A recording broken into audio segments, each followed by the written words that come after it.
you've been asked a million times, so I'm gonna pick ones that hopefully you haven't been asked. Okay, fine. So, and you guys can banter about who gets to answer first. Local government.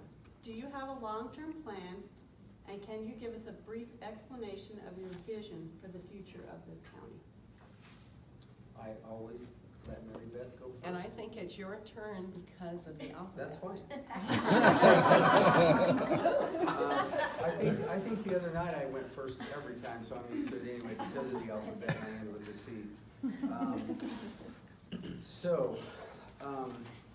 Do we have a long-term plan? In my mind, yes. I'm a guy that sets goals, so obviously for the county, I don't know if they have one per se right now, but I will work with them, with the current commissioners, to develop a 5-year, 10-year, 15-year, and 20-year plan, knowing that everything, plans have to be updated pretty much yearly to see where you're going. They have to be measurable in time and whether the goal is achievable. And what was the second part of that? Your vision for the future of the county. Okay, my vision for the future of the county is more growth, more economic stability, and with that I look around and I kind of want to pattern it or look at Moab and pattern after what they had. They use all of their natural resources, and I think we do the same thing here. We obviously have Mesa Verde, we have Fields World now, we have our agricultural community and our ranching community, and that's why I want to start diversifying some of the crops that we have and moving forward into that type of a field. I just got an exciting text, and I'll read it to you, but I'm a proponent of hemp, and we're in the R&D stages of it right now, because we're trying to learn to see where it's gonna go, but the Republican senator from Kentucky, along with bipartisan support, just now, you're going to be able to get crop insurance, and it just passed by an 86-11 vote today, that hemp will be in the farm bill, and you're going to be able to get crop insurance on it. So that is a huge, huge thing for Montezuma County. Just passed today, just got this a few minutes ago. Diversity is what I want to focus on and start moving in whatever areas that we can capture and bring more employment and income. Well, one of the jobs of county commissioners is to set a vision, goals, etc. for 5, 10, 15 years. Our current commissioners have not done that. I'm pretty familiar with doing that kind of thing. I've done it on a number of fronts. The Bridge Emergency Shelter is one of my examples here locally that got stakeholders together, and we knew there was a need, and we sort of trucked onward, if you will, fashioned ourselves a vision, which was basically to keep people from dying that winter, and a larger vision that we could keep on going. And last week, 2 weeks ago, ground was broken for a permanent shelter. And that was really the vision of the very first group of stakeholders, was a permanent building of our own. So one of the jobs of commissioners is to do that for the whole county. And my plan will be to do that in conjunction, coordination with voices of a lot of different people, because it's not just the county commissioner's county, it's our county. So we need to hear the voices of a lot of different people from a lot of different segments in our county to figure out what kind of county do you want to be in 5 or 10 or 15 years. So it's not really my vision per se. I'd like to be able to take it in and then figure out strategies that would support that visions.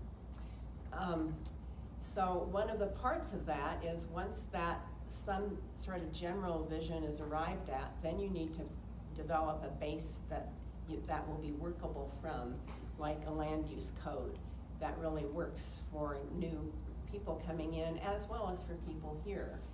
Our land use code is 22 years old, and there are some things in it that are not very well defined that I know would really help Leanne, our planning department person, she has an assistant now, with things like the word temporary isn't defined. Tiny houses, they were not even really on the scene when the plan was written, and now people are coming to Leanne's office wanting to put tiny houses on parcels of land in Montezuma County, and so she's having to figure out how to make that work without knowing a good definition for tiny houses or tiny homes. So once you develop the vision, then you have to start figuring out what can you put in place to help that vision come to fruition. And that, among other things, has a lot, for me, something to do with being accountable. So if you set this as goal B under your vision, and these are the things you're going to do, then you hold that accountable until the goal is met or perhaps changed or moved toward. So that's one of my things. And I want to comment about hemp. I think the committee that just passed in, that's not the Senate. That the whole farm bill has not passed yet.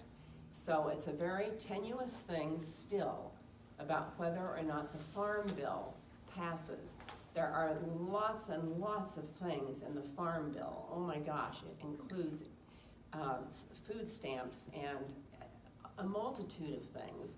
And hemp now, if the farm bill does pass and hemp becomes a beneficial legal crop across the board, I'm not using the right words, but I think that's kind of it, right? Sort of beneficial legal crop. It's a beneficial legal crop right now.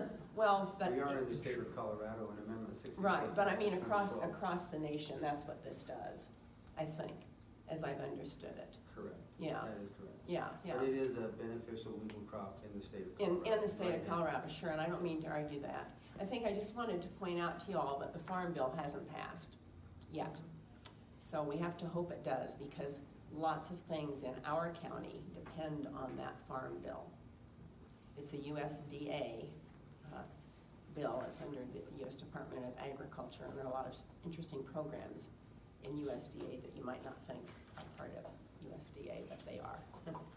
So that segues kind of, but not really, because hemp is completely different than marijuana, but this is a public safety question. Mm-hmm. Due to the rise in crime and legalization of marijuana, how will you be willing to help the Sheriff's Office on providing safety and security for the citizens of Montezuma County? There's an assumption baked into that question. Yeah, I didn't hear the first part, Melissa. Due to the rise in crime and legalization of marijuana. It's actually not an assumption. The Sheriff's Office did a study, and I've been trying to pull it. I don't have it with me. This came from the public, so I double checked it. But Lieutenant Detective Tyson Cox and Under Sheriff Vernon Douglas did public presentations over the course of the last year with all of their stats, and they have seen a direct correlation between the legalization of marijuana and the rise in crime in Montezuma County. So that's where this comes from, just to give you a little context. Sure, but does that account for other factors that have happened in the years since? I mean, that's assuming that the rise in crime is solely due to one potential cause, when there could be a whole. Maybe not even just the range of marijuana, factors. just to rise in crime. Right, sure. That's what I'm saying. The assumption is that is the direct correlation between those, when you can't actually tell that. Yeah, Just from a statistical when I asked standpoint. this morning, because I wanted to know statistically, so I asked the mayor and the city manager. And I think that is an assumption, because it has not been proven. Right. So, that it's associated to the legalization of marijuana. Because there could be any number of factors that have increased crime in that same time period. Correct. They have it, and I'll pull the study for it, just so everybody's on the same page. But this came from the Survey Monkey that everyone did, so we just wanted to make sure that public safety was represented. Well, I know, excuse me, I've had several long conversations with Sheriff Nowlin, and marijuana or not, just basically, he definitely needs more deputies. He needs more hands on deck, so to speak. Our county is covered rather lightly at night by the Sheriff's Department. I know, right? Spread the word. Well, no, it's true. It's true. Yeah. I know, but don't. Yeah, Yes. but we don't don't well, want I them. think it's all right for people to know that, and that he definitely needs more manpower, and that means more money. And at the moment, the way the county is just starting through its budget process, and I'm not sure how it will end up for the sheriff. The sheriff is in the general fund of the county, so the county funds the sheriff. Unlike the road department that has its own line item for road and bridges on your taxes. That's not true with the sheriff's department. So I would, as county commissioner, I will work really hard to be sure that everything's done to try to supplement what the sheriff needs. And I won't repeat all of that, but I will tell you that after spending 30 years in the fire service, emergency services is near and dear to my heart. I am gonna do everything in the world to protect all of those people, whether it's fire, EMS, law enforcement, and even work with the DA's office, because they are part of that. Once you get them off the street, you have to be able to put them behind bars. So, not knowing how that budget is going to turn out, me as a county commissioner, that would be one of my top priorities, to make sure that they are funded properly. How you do it, you know, that's where you have to really start looking and dissecting that budget. But for me specifically, 30 years in the fire service, those guys are my brothers and sisters, and I will take care of them. I would like to see the data though, because I'm not sure it's just a rise with marijuana, because being in the fire service, I ran on people that have used marijuana for 40 years. And I think there are bigger problems out there. I think meth is still a big problem, and I think the opioid epidemic that we're dealing with right now is by far larger than anything of marijuana. And I think you put all of those components together, as you were stating, I don't think you can just say it's because of this, you know? Do you remember when the casino opened down south of town? Well, we were told at that point in time that every accident we ran on from here south of town, to put it as because we were going to the casino. Well, that's BS. Mm-hmm. So I would like somebody to really prove those numbers to me, to say that's what it is, because I think it's a lot of different factors. Increase in population, just increase in Right. population is going to increase that number.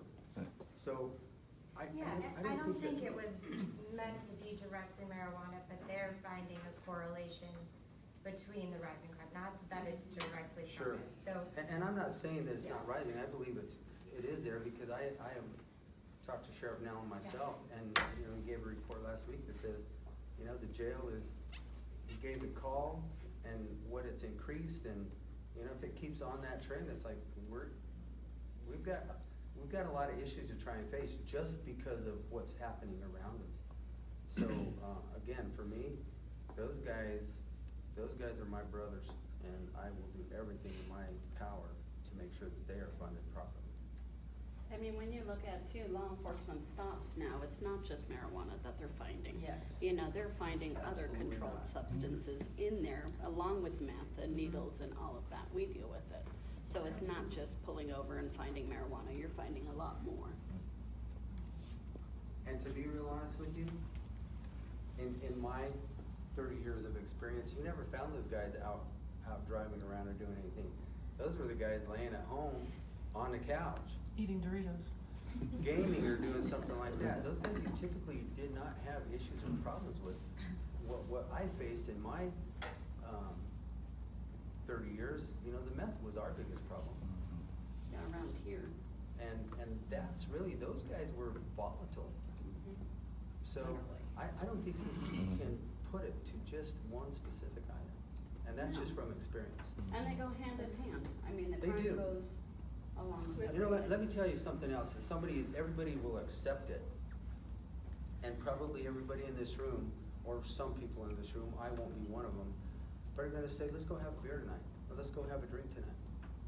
What's acceptable about that? Nothing. Because it is the same thing as any other substance or addiction. Food addiction, Absolutely. drug addiction. So, I believe in my own liberties and people's choice.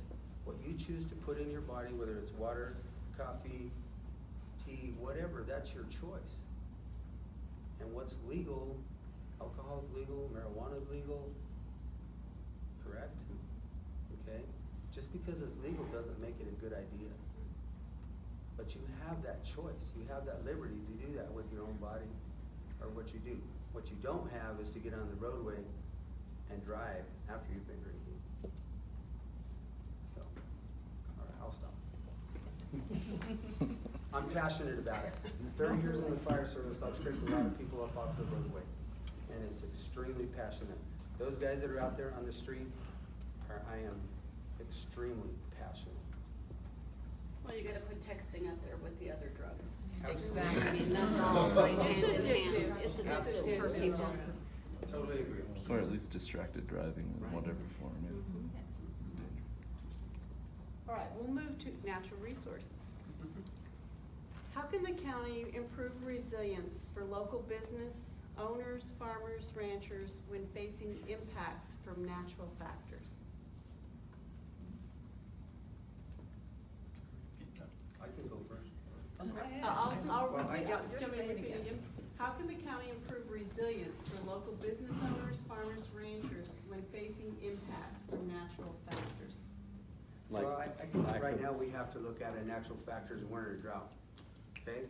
Water is a natural resource.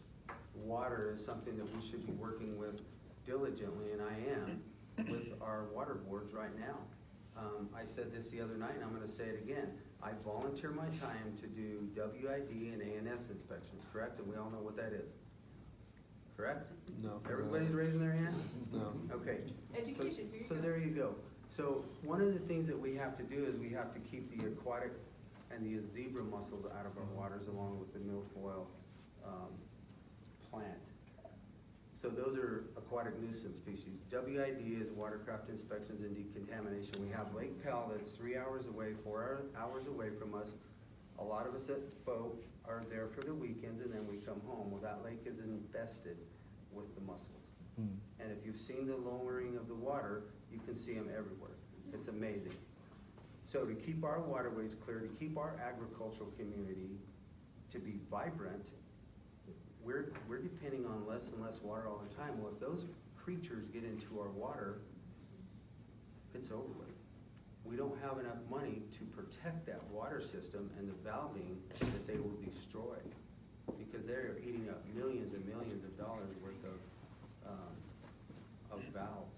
So I think we have to reach across the board as a county commissioner, although they are governed by their own boards. And we have to have a good relationship with them. We have to establish that. So that's with the water board. We also have to do it with the fire or the forest service. We also have to do it with the BLM. We have to be a creator and a nurturer of great relationships to be able to make the county move. Although we don't directly affect that board, we can indirectly affect a lot of people. What was the first part of the question? Maybe read the whole thing again.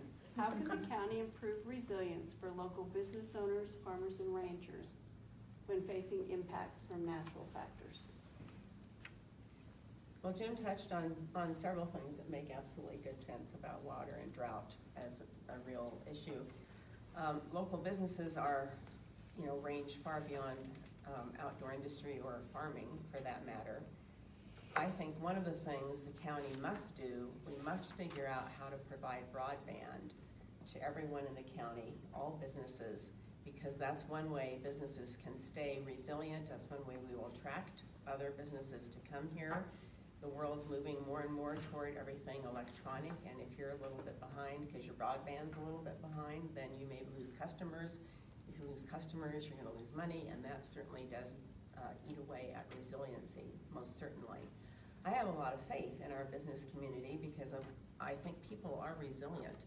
I have a lot of faith in our whole community because people are resilient, people have grit, people know how to kind of dig in and sort of beyond all odds sometimes make things work. And I think none of us can pray, we can all pray for rain, but whether or not that works is another matter, entirely. The drought situation is really severe. Without rain and snow and rain this winter, I'm very, very nervous and fearful, not just for businesses, but just for everyone here. The ANS problem that Jim talked about is definitely severe. And, well, Groundhog now is just a puddle because they're draining it to repair it. And that's really zonked the last tail end of summer recreation up there, which is hard. That's not in our county, but I drive by Narragansett real often, and that also is just a little puddle. And, you know, it's hard to get down there now, even if you want to use your paddle boat. You have to walk through mud that's terrible. So we have to keep our reservoirs high so we can have recreation next summer and attract tourists here. I think that the tourist economy here is something that we, in a way, sometimes we don't want to rely on because we want to be really self-reliant. In another way, it is the big basis of our economy and we can embrace it. So I was just visiting this morning with a businessman on Main Street, and one of the things that he sees as helping his business and Main Street be resilient has been individual effort from a number of people to really want to make at least a couple of blocks of Main Street work. Be busy in the summertime, even if it's only a few hours every weekend, you know, when it's busy. Other times I think you can shoot a cannon down our Main Street in Cortez and you wouldn't hit a soul. But Thursday, Friday, and Saturday nights, to have those 2 blocks be busy, that's been people working together. So people working together is terribly important, and people have a way of doing that informally. And as a commissioner, I would certainly bring people together to do that in a formal sort of way too. And neither one of you mentioned fire. Can we speak a little bit about the effect of forest fire? Oh my. Well, Where do you want to start? yeah. I Smoke, think that contaminated the Forest water. Service is, and I'm not, when I say this, don't take this in the bad way, but I think we need to get back out in the forest and let logging come back in and start cleaning these forests in a proper way, in a managed way. But our fires they're gonna just continue to grow. And if you guys watch it throughout the nation, I mean, drive from here to Pagosa, go to Wolf Creek Pass, go up on I-70. Look what they're doing with our forests.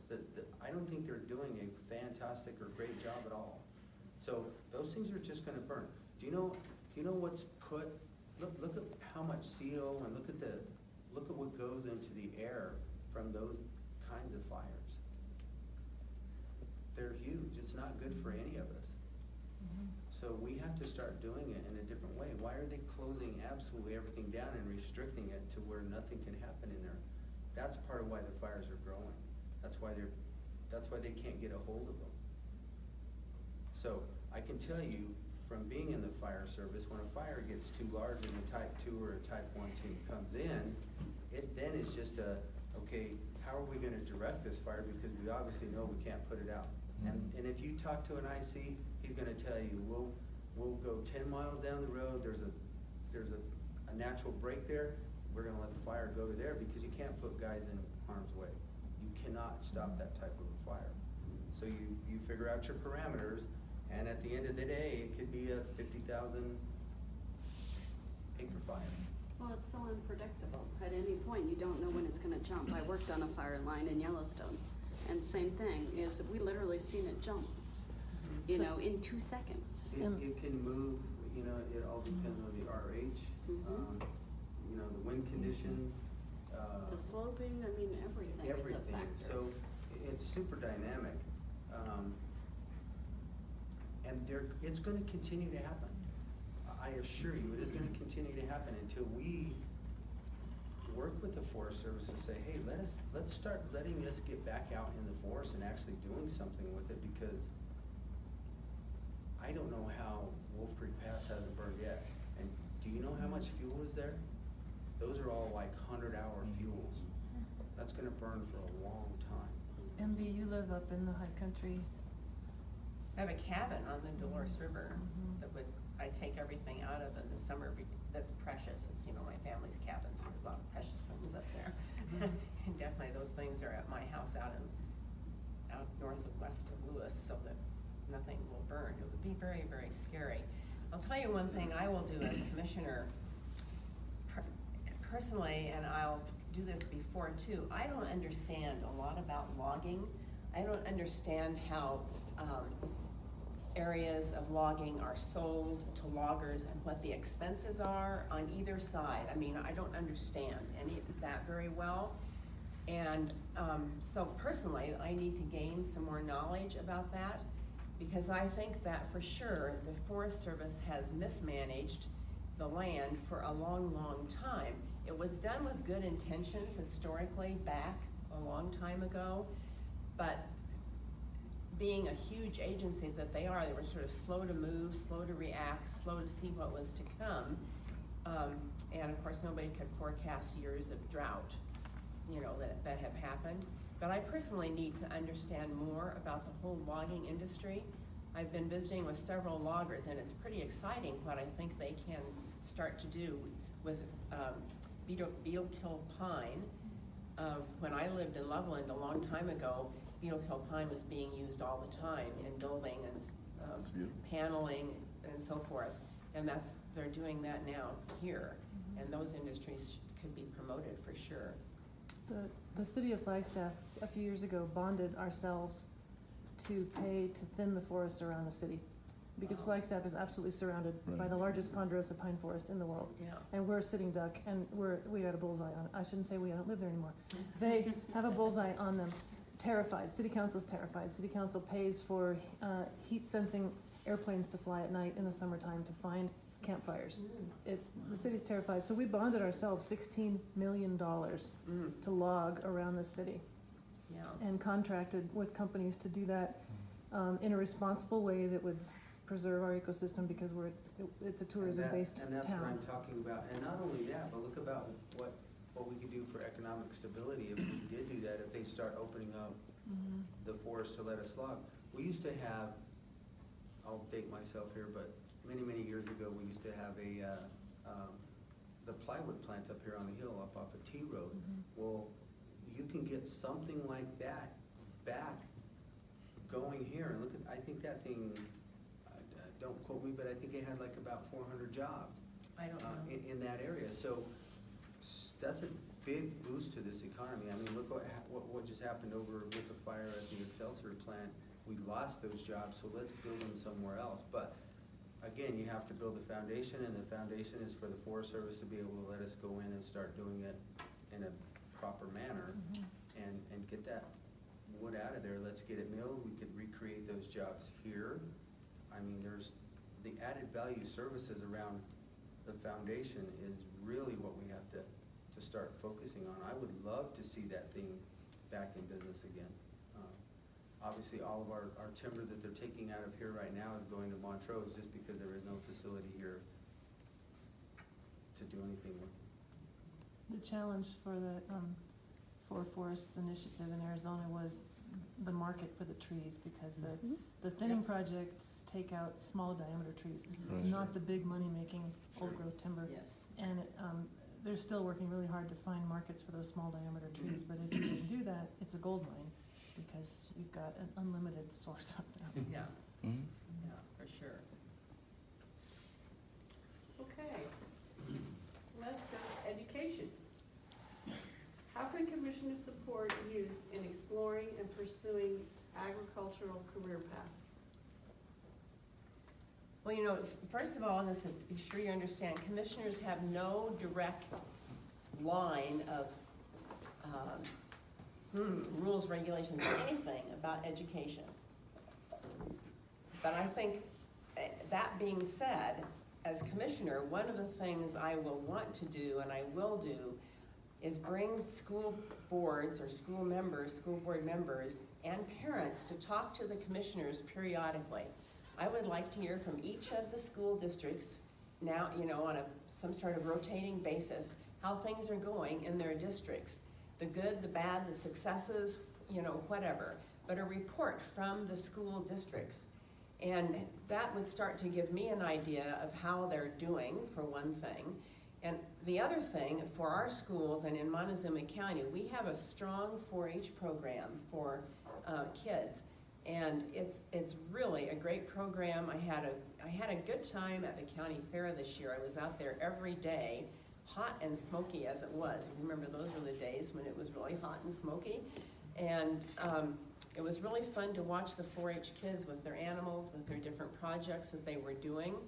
And to understand that those kids will go on into school, a lot of them, and take part in the Future Farmers of America FFA program. And that program has some really terrific leadership possibilities for kids to go on to lead. They have leadership camps, and those are really wonderful. And those kids oftentimes decide when they go to school they're going to go into ag teaching of some kind or another, and they want to come back sometimes to their town to teach, which is really wonderful. That happened as the case with a young woman. I'm on a scholarship committee, and a young woman who got a scholarship and ended up coming back to Dove Creek. It was to teach ag in the high school at Dove Creek. She was really so excited about how all of that came into play for her, and I think that same thing can happen with other kids. You know, how to get kids to stay home on the farm. That's a refrain that is heard, you know, over and over. And part of me says, well, wait a minute. If kids don't want to stay home on the farm, they ought to go away. Because when they come back, they'll bring really rich experiences, and they'll bring ways to enrich the community, perhaps as a better farmer even, because maybe they went off to school and learned some things that they were exposed to, but learn the theory about maybe at home, but they'll bring other things back, you know, as well to them. So it's, if kids want to stay on the farm, I think that the 4-H program and enlarging that and exposing it. When I was a girl, I couldn't belong to 4-H because city kids, it was only for farm kids. So and I lived in town, I grew up in Cortez. And so I had a lot of friends that are out on the farm, and they all did 4-H stuff. That's how Chuck got through college, with selling 4-H calves. And I couldn't belong. There wasn't anything for a city kid to do. And so that's not the case now. City kids can belong to 4-H. So you can take a kid out of the city. Now, when I'm saying city, you understand I'm sort of saying Cortez, Dolores, Mancos. Take the kid out of the city, and maybe the kid will end up on the farm. I think we have some really great resources locally to increase the robustness of kids coming back and living on the farm. So the question was education, correct? How can commissioners support youth in exploring and pursuing agricultural career paths? Okay. Well, I too was out at the fair with MB, and I agree it was hot and smoky. And as a commissioner, that is part of your community. You know, you get out there and you do the outreach. I think that the School of Farm program is probably one of the things that you know we should probably be seeing, discussing, having more relationship with you all, because how do you keep kids here? And this is a simple common factor, as they have to earn enough money to be able to stay here to live and to raise a family. That's the bottom line. And if they can go over here at Cocopelli's and work there at a bike shop and earn more than they can by staying at a farm, why would you do that, right? So that's why we have to do diversification and work with these types of programs to show them how valuable and important it is of what they can earn and what they can do. Because as bad as I hate to say it, even in business, we always look at our ROI. If we don't have a return on our investment, you're not gonna go do it. Nobody in this room is gonna wake up every morning and go throw a $20 bill outside and then go to work. Correct? So education is a huge thing, and we have to have those types of partnerships to educate them and teach them of how to do things properly and to make things grow to where it is profitable, because the root of all evil is money, and we all have to have it to survive. So again, I support the 4-H. MB and I never got in a bidding war out there on anything. I bought 2 goats. On the buyback program, I wrote my check and signed the paper.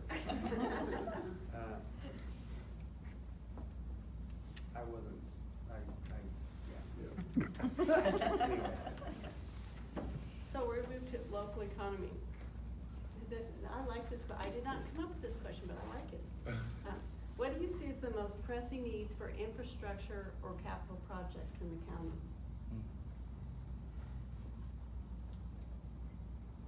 And you can't say courthouse because we already have one. It's done.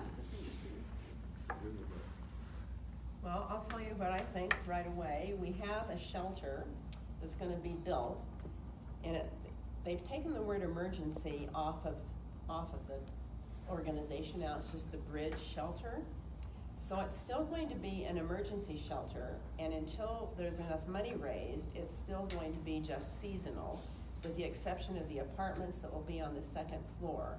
So slowly but surely, the shelter organization is moving into transitional housing.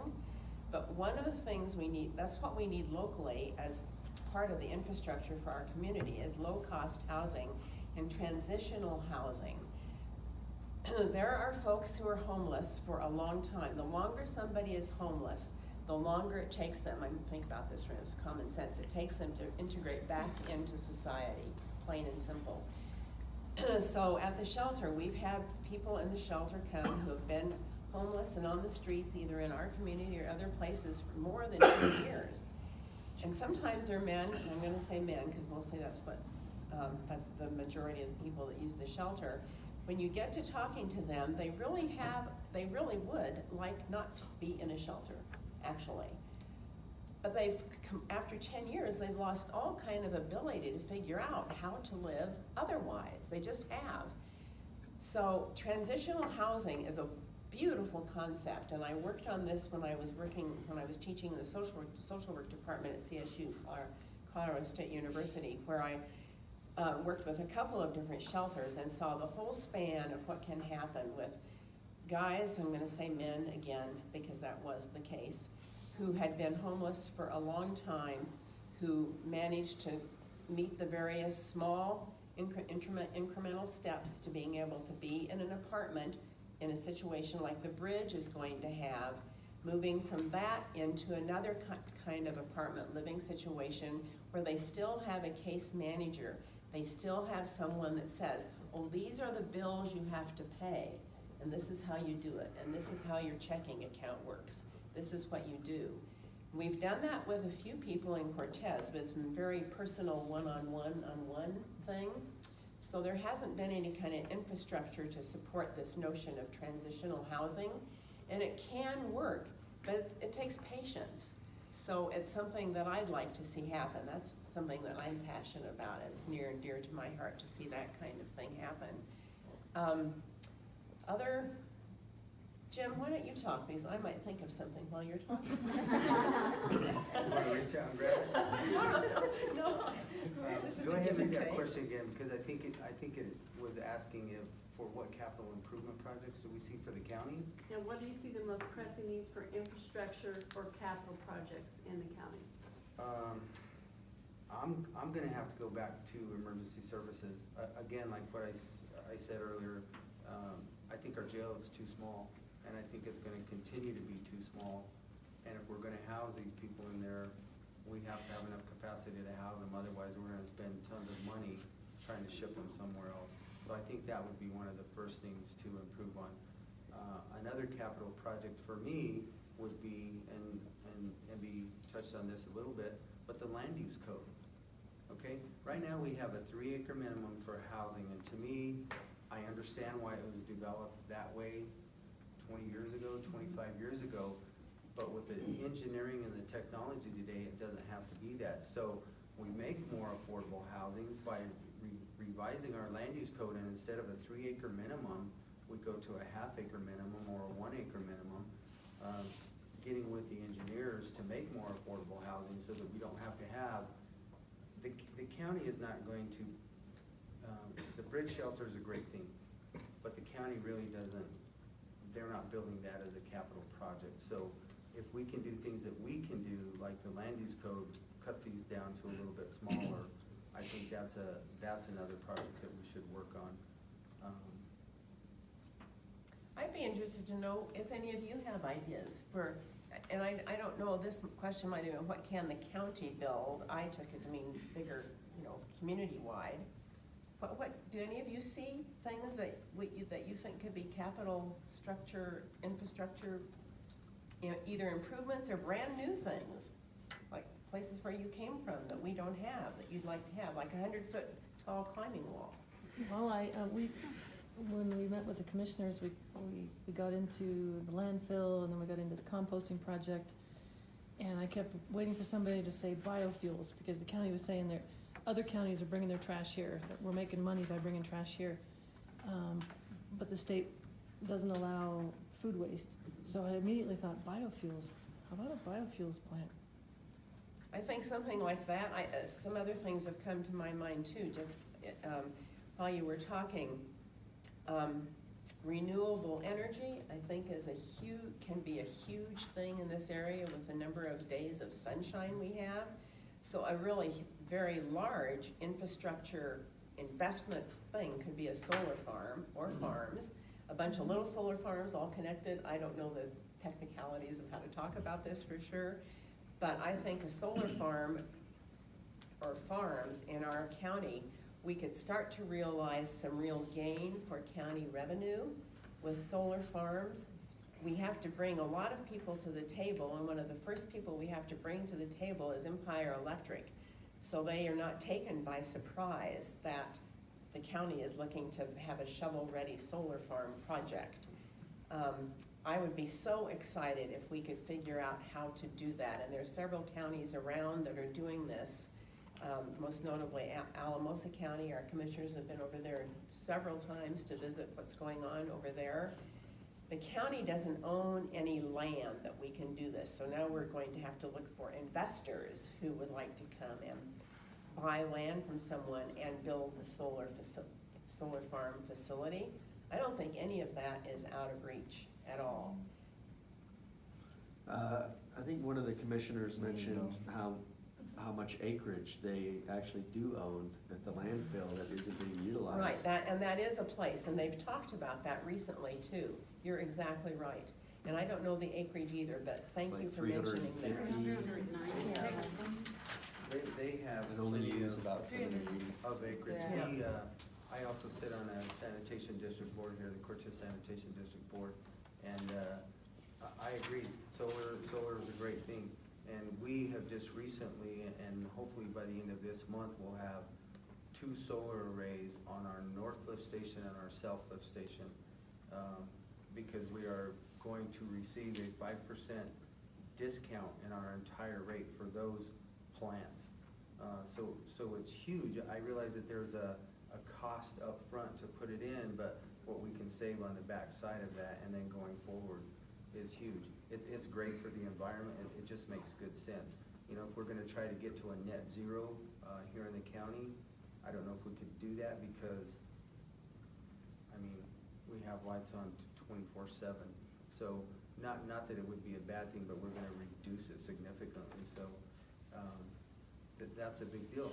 But on the other side of that, because I hear people all the time wanting to kill the oil and gas industry, and I always ask them, well, you talk about solar and you talk about wind, well, what are PV panels made of? Everybody's looking at me with a blank stare. What are they made Well, of? they're all made from petroleum products. Correct, so they're made from petroleum, right? So everybody's gonna work with me today and not go home and charge a cell phone because that uses energy, right? If we're gonna do things that are good for the environment. Those are the kinds of things that we have to think about individually to start doing that kind of stuff. Solar is a great, great thing, and I support it, obviously support it. We approved that through our budget from the sanitation district, but those are great kind of things that we could lay out for capital items too. I have an idea too with solar. Every single rooftop in the county is Yes. facing the sunshine.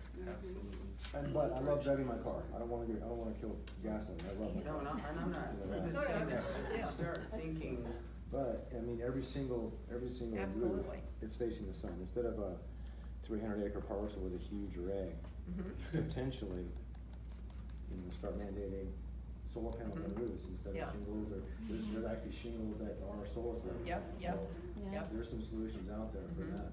So instead of a separate entity, you wanna have the whole county. So, just my thoughts.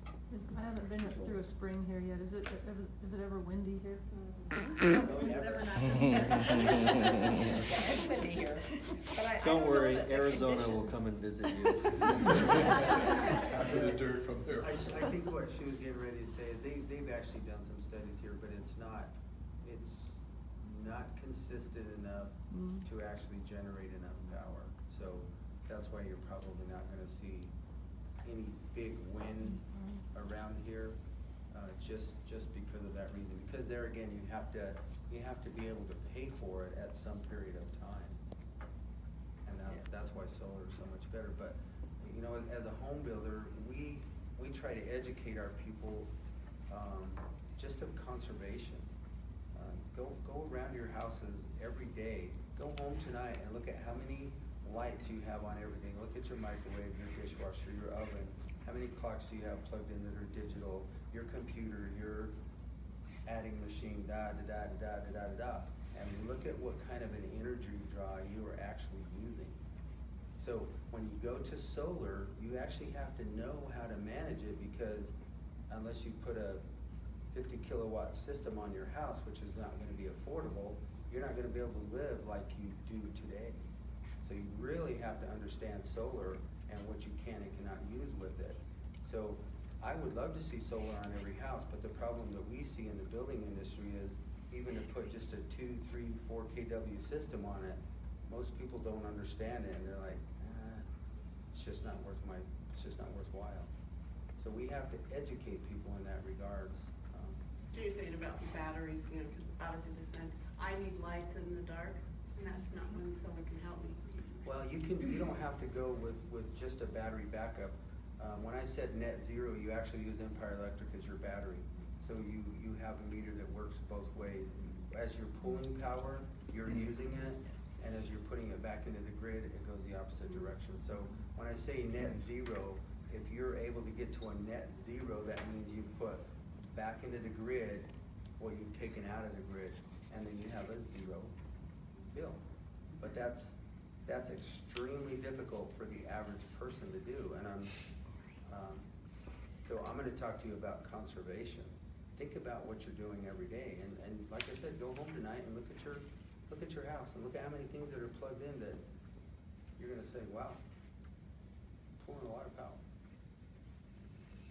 So I thought of something else too. This has been a good discussion. I think one of the ways for Montezuma County to start to regain some pride, as well as some economic diversity, is promoting something that would be called the Montezuma brand. Now you could have Joe Smith's apples, but they're from Montezuma County. And along those lines, this would be a really huge project, but I think from everything I've read and people that I've talked to, it might work. It's gonna take some deep pockets to start with, but a USDA meat processing plant here would help farmers that are farming cattle, pigs, sheep, goats, process their meat and have a value-added package ready to go. If we can't do a great big meat processing plant like Sunnyside, which is indeed a very large thing to contemplate, not such a bad thing to contemplate. We need a couple of people who are willing to make a big investment, and then they need to know the community is behind them. But I've been reading about portable chicken processing plants. I don't know if plants is the right word when you can pull it behind in a trailer. But this is something that I think would actually be a go for somebody in this county to look into it and try it. It's not exactly infrastructure, but imagine this. So you have a bunch of chickens, and they're these little outfits, and they weigh maybe, I don't know, 6 pounds or something.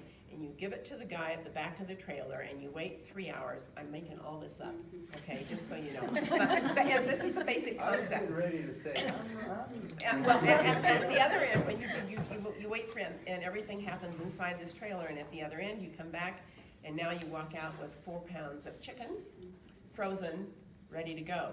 That could be shipped, could be all sold locally. It's a way for people to have chicken farms, if you will, and actually have a product ready to sell afterwards. And I think that these mobile chicken processing, I don't think they say plants, because that doesn't seem quite right to me. Outfits is what I'll say. Actually have some good potential. And I think it could really actually work in our little community to start with. It could be something that Montezuma School to Farm in conjunction with the Southwest Food Collaborative, could end up working together on, so that eventually we have all of our local food, our food locally, except for the meat maybe. But it's something to work on maybe. I have one thing to add to that, since we're gonna start bringing all these chicken plants around. Really, our largest infrastructure in Montezuma County are our roads. I mean, they have over 700 miles worth of roads that they're taking care of in Montezuma County. So as far as an infrastructure, because everybody uses it, I mean, that is a big deal. We really have to focus a lot of attention on that. So with that, I'll close on the infrastructure thing, but the roads are the most. I have a question on that. So now with the Main Street median project, I mean, living in town, it was already bad enough with snow when we did have a good snow year. So how is that gonna have an impact now? Well, first of all, that's in the jurisdiction of the city, and as a county commissioner, we're golden. But I will tell you, if you look at the length of the medians, if you take a motor grader and they can move, if they're only gonna move that snow 100 feet before they diverted it back into the center, they pick it up and they move it. So I've heard that, and I'm answering it for the city, because really we have, again, nothing to do with it. It sits in Montezuma County, but it's under the jurisdiction of the city. But logically, think about it. If you take a yard of snow and you take a motor grader that's moving at 5 miles an hour, it takes them 30 seconds to move it, get it out of the way, and it's gone. So it's hard for me, of operating equipment and living in the construction world, to listen to that. And I'm like, I think that what they're gonna add is gonna be by far greater than worrying about a little bit of snow. I hope it dumps 10 feet of snow. It's really easy with how they can take care of it. And I know that the county has upgraded all of their equipment, or most of their equipment. So now you probably couldn't do it with a 1930s grader, but with a 2017 grader, it's lickety-split. Can we ask other questions? Yeah. So we're gonna open it up completely. I'm That's done. all you now. Okay. Oh, wow. Well, just on the same kind of area though, kind of getting back to the infrastructure. I mean, because you are experimenting with hemp production, and I know that's a big issue that you talk about a lot. Would the county be interested, if we did move into industrial hemp production, of having some kind of processing facility in the county, or would that be a county related? I think, well, you're gonna have to go through the process of where you're at in the county, because you have to go through the land use code. So you have to get a high impact permit and so on and so forth. So there is part of that, but I can tell you right now, from being in here and listening to these meetings, that our commissioners, our current commission are all about it, are all about industrial hemp. You know, there's a way to do things right, go through the process, get your permits, and get going. I think everybody is on board with it. I'm just not sure. I don't know enough about the processing, and like right now, like, would you have to send your stuff somewhere to get it processed further, or can you do it all on your property? I cannot, but like I said, we have to start with the farmer, and then we add the value services around it. So I know that there is one gentleman right now, he was approved last Thursday night in the planning commission to start moving forward with his processing plant. So everybody has been thinking about it. It's just everybody's trying to get on board now, because it's so new, and we really don't, the state of Colorado hasn't given us much guidelines to try and go by, so we're really in the infant stages of it. But I know that the county, the current commission sitting, and I obviously would be a proponent of it. That's one of the things where you start helping businesses come in. You help them through that process. You make sure that they're successful. You don't put up roadblocks. And you're really reaching out for business. Come in here, let us help you. So that you're not having to transport it. There's another facility in Durango. There's a couple in Montrose. Talked to Senator Corum Tuesday night. We had we have one of these every day, so. Yeah. Anyway, you know, he was super instrumental in passing Senate Bill 117, which passed last May. They actually came down here, him and Representative Catlin, and actually Governor Hickenlooper were here in Cortez to sign that Senate Bill 117, which made the water legal to use, because federally illegal, but most of the water is federal. So, that's a big thing. So, I think our commissioners are on board with it. I definitely know that our state people that I talk to, I mean, I'm talking to senators and representatives all the time, they're absolutely on board with it. So they're trying to do everything in the state of Colorado that they can to protect it, and we in this county will do everything that we can likewise to protect it and to promote it. So I don't know if any, just to refer what Jim said, at Highway 491 and County Road L, the northeast corner, there's gonna be a processing plant there. It used to be a used car or a car dealership, if you can picture that corner. So at one of the upcoming commissioner meetings, I don't know when it's on, for the I think Rick- it's within Rick? the next month. Eric, no, what's his first name? Patrick. Patrick Abruzzo. Yeah. So that's gonna be the first hemp processing plant. And his plan is to be doing CBD oil, and I'm not sure where he's getting his product from, but I think one of the main things as county commissioner, I would wanna be really sure that, first of all, that he kind of has his ducks in a row so that the business he sets up works, and the county hasn't set him up for failure, you know, by going ahead and approving, and then something happens. And we can't really ask for an individual business plan, that's really not quite the purview of the planning commissioner or the commissioners. But it would really be, that it's in our best interest here, if hemp is gonna thrive, the industry's gonna thrive, let's have the first thing that we do, and it's out in the county, let's have it work. Let's support that and have it work. So watch for the agenda. There'll be a public hearing about it, and you can come and listen. If you have comments, you can make comments. And it's not to be say no, we don't want it, but be sure that it's going to be done well, and the commissioners have done everything they can to make it a solid place for the business to grow from. And I think that's really important for a brand new business. It's really exciting. It's really exciting, I think.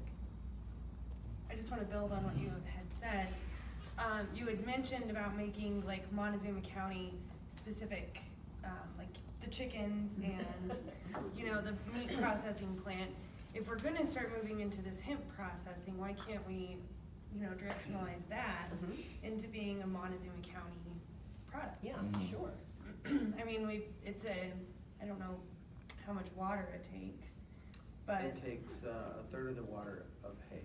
So, I mean, it's drought sustainable, it's, you know, it's naturally a product that works, so, and if we're gonna start doing that, start capitalizing on it. Sure, but I think one of the things, I know all of you have probably seen things that didn't work because people charged ahead without some good solid plans. So I think hemp's really exciting. And from the growing of it, from preparing your soil to knowing how much water it needs, what varieties you're using, being sure you have all the proper licenses until it gets to where it doesn't need all of those details, doing it really carefully and being patient and not charging ahead and having it go splat.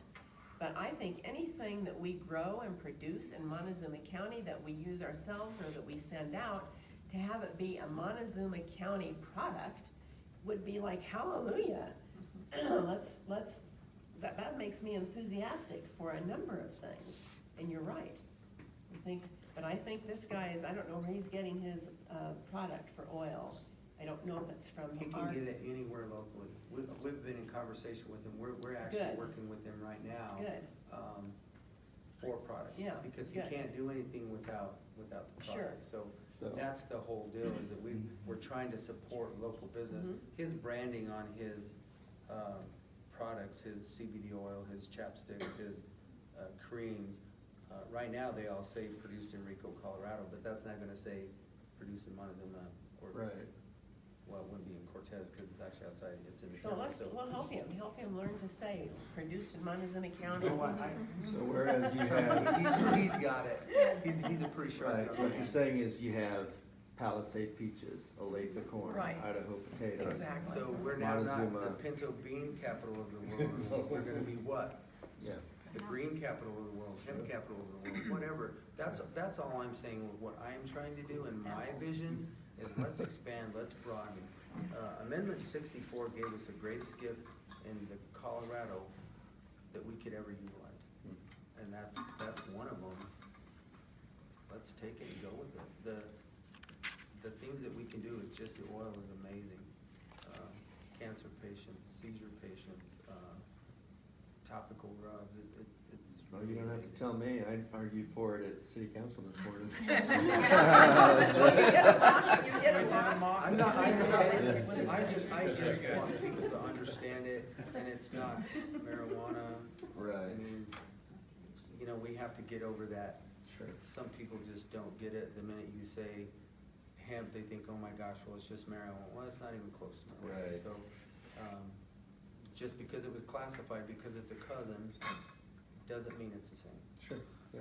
Well, related to that though, I mean, because it is related, an issue that I think should be at least in conversation with talking about industrial hemp production is pollen dispersal. Yep. And if pollen from hemp is gonna cross-contaminate marijuana plants that people are legally growing at home, or, you know, for facilities that are growing medical marijuana or Here's whatever, what's gonna happen. will that? Absolutely, absolutely, because, our field, so you're planting, you don't know what seed you get. Mhm. So when you plant it, you get male and female plants. Well, industrial hemp, when you plant it, it's no different than planting beans, hay, corn, or anything. And the males pollinate the females, and that's what gives you your seed and your flower. So if somebody's growing marijuana illegally and they're growing it for recreational stages, it is gonna cross-pollinate, and it's gonna ruin their recreational marijuana. But my focus in the county is to get a product that's viable, sustainable, Right. that's legal, like Mary Beth said. Those guys are gonna all go inside. They're not stupid.